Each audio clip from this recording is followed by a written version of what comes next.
Repair automatic washing machine E6 error. Ayan o, Biko.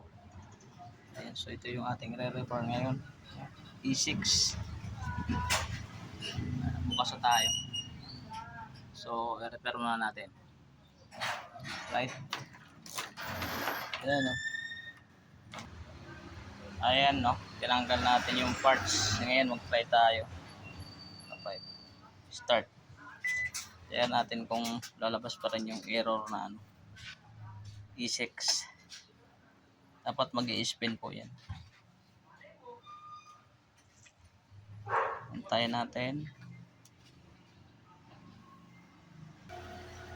Ayan na po. Datingan 3.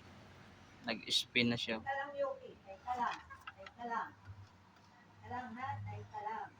Ayan, nag-spin na. So okay na po. Ayan po. Hindi na E6 ang lumabas na error. Ayan o.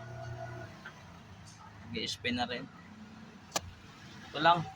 Yung ano, papalitan natin na parts. Yung door switch. Kaya lumalabas ang kanyang E6 error. So ayan. Nag-spin na po siya.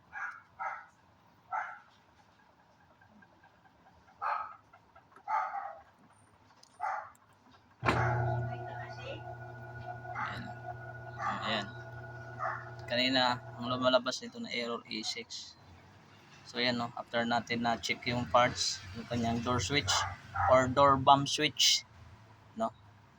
So, ayan, umandar na siya, hindi na siya E6, nag-spin na siya. At sarado mo yan, naka-bypass kasi yan. Ito yan no, yan. Yung 2 wires na yan, pinagdikit lang natin. Tapos nag-try tayo, ayan, nag-spin na siya. So mamaya no, ibabalik natin yung original na switch para hindi magkaroon ng ground. So ayan, tuloy-tuloy na yung pag-spin ng ating washing. Ayan o.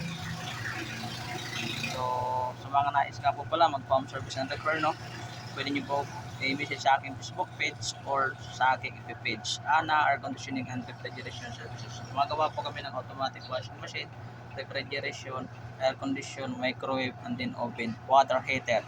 So hanggang dito lang po ang aking video. Bye bye!